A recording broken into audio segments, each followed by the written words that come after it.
Times of India சமயம் தமிழ் நேயர்களுக்கு என் அன்பு வணக்கம். இன்றைக்கி ஆரோக்கியத்துக்கான யோகத்தில் என்ன பார்க்க போகிறோம் அப்படின்னு பார்த்தீங்கன்னாக்கா, மட்சியாசனம். மட்சி அப்படின்னாலே மீன். ஒரு மீனுடைய வடிவம் எப்படி இருக்குமோ அப்படிப்பட்ட ஆசனம் தான் இந்த மட்சியாசனம். இதை நம்ம பண்ணும்போது நம்மளுடைய கழுத்து பகுதி நல்லா ஸ்ட்ரெச் ஆகி நமக்கு நல்ல ஒரு ரிலாக்ஸேஷனை கொடுக்கும். அதே நேரத்தில் பலன்களும் அதிகமாகவே இருக்குது. இந்த ஆசனம் எப்படி செய்யலான்றதை பார்க்கலாம். மட்சியாசனம், ஃபிஷ் போஸ்.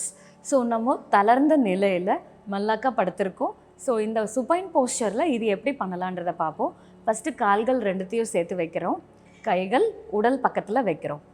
மெதுவாக நம்மளுடைய கைகளை மடக்கி தலைக்கு மேலே நம்மளுடைய காது பக்கத்தில் கைகள் முன்னோக்கி இருக்கிற மாதிரி, விரல்கள் நம்மளுடைய காலை நோக்கி இருக்கிற மாதிரி கைகளை வைக்கிறோம். மெதுவாக மூச்சுள் இழுக்கும் போது நம்மளுடைய தலையை லிஃப்ட் பண்ணி நம்மளுடைய உச்சந்தலை தரையில் இருக்கிற மாதிரி நம்ம வைக்கிறோம்.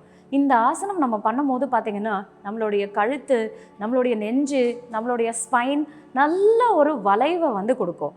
இந்த ஆசனம் பண்ணும்போது ரொம்ப ரிலாக்ஸ்டாக இருக்கும்.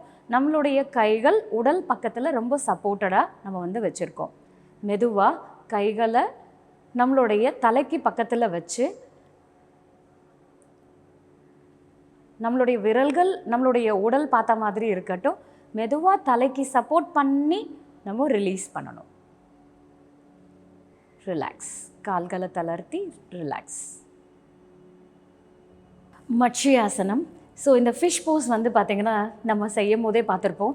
கழுத்து நல்லா ஸ்ட்ரெச் ஆகிருக்கும். அதே மாதிரி செஸ்ட்டு நல்லா எக்ஸ்பேண்ட் ஆகிருக்கும். இது ரெஸ்பிரேட்டரி ப்ராப்ளத்துக்கு பெஸ்ட்டு. அது குறிப்பாக சொல்லணுன்னா ஆஸ்துமா பேஷண்ட்டுக்கு இந்த ஆசனம் நம்ம ரெகுலராக பண்ணுறதுனால அவங்களுடைய ப்ராங்கியல் டியூப்ஸ் எல்லாம் நல்லா எக்ஸ்பேண்ட் ஆகும். பொதுவாக ஆஸ்துமா அப்படின்றது ஏதாவது ஒரு அலர்ஜி நம்ம பாடியில், லைக் இப்போ டஸ்ட்டோ ஏதோ படும்போது நம்ம அந்த அலர்ஜிக் ரியாக்ஷன் நடக்கும். ஸோ அதனால் அந்த ப்ராங்கியல் டியூப் சுருங்கப்படும். ஸோ சுவாசம் எடுத்து விடும்போது ரொம்ப கஷ்டப்படுவாங்க. இந்த ஆசனம் பண்ணும்போது நம்மளுடைய செஸ்ட்டு நல்லா எக்ஸ்பேண்ட் ஆகும். நம்மளுடைய ப்ராங்கியல் டியூப்ஸ் நல்லாவே எக்ஸ்பேண்ட் ஆகும். ஸோ அதனால் ஆக்சிஜன் கன்சப்ஷனும் நிறைய ஆகுது. அதே நேரத்தில் அவங்களுக்கு இந்த வீசிங் ப்ராப்ளம் கொஞ்சம் கொஞ்சமாக சரியாகிறதுக்கு இது ஹெல்ப் பண்ணுது. இந்த ஆசனம் நம்ம பண்ணும்போது நெக்கு பார்த்திங்கன்னா நல்லா ஸ்ட்ரெச் ஆகிருக்கிறதுனால நம்மளுடைய தைராய்டு கிளான்ஸ் நல்லாவே ஸ்டிமுலேட் ஆகும். இப்போ நிறைய பெண்களுக்கு பார்த்திங்கனாக்கா ஹைப்போதைராய்டிசம் அப்படின்னு இருக்குது. ஸோ ஹைப்போதைராய்டிசமாக இருந்தாலும் சரி, ஹைப்பராக இருந்தாலும் சரி, அதை ரெகுலேட் பண்ணுறதுக்கு இது ஹெல்ப் பண்ணும். ஏன்னா இது தைராய்டு மட்டும் இல்லைங்க, பேராதைராய்டு, பிட்யூட்ரி, அட்ரினல் கிளான்ஸுன்ட்டு மொத்த எண்டோக்ரைன் கிளான்ஸையும் ஸ்டிமுலேட் பண்ணக்கூடிய ஒரு முக்கியமான ஆசனம் தான் இந்த மட்சி ஆசனம். ஆக்சுவலாக இந்த மட்சி ஆசனம் ரொம்ப ஸ்ட்ரெச்சிங் ஸ்பைனில் இருக்கிறதுனால நம்ம ஹோல் பாடியே சர்க்குலேஷனை இம்ப்ரூவ் பண்ணி நம்மளுடைய மசில்ஸை ரிலாக்ஸ் பண்ணுறதுக்கு இது ஹெல்ப் பண்ணும். இந்த ஸ்பைன் நல்லா ஆர்ச்சாக இருக்கிறதுனால நம்மளுடைய மன அழுத்தத்தை குறைக்கிறதுக்கு இது ஹெல்ப் பண்ணுது. இந்த ஆசனம் நம்ம பண்ணும்போது பார்த்திங்கனாக்கா கழுத்தில் இன்ஜுரிஸ் இருந்துச்சுன்னா பண்ணக்கூடாது.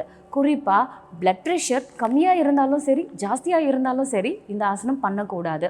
அதே மாதிரி தூக்கமே இல்லாமல் நம்ம இன்சோம்னியானால் இருக்கோன்னு வைங்க, அவங்களும் இந்த ஆசனத்தை ஒரு யோகா இயற்கை மருத்துவருடைய மேல் பார்வையில் பண்ணுறது ரொம்ப ரொம்ப அவசியம்.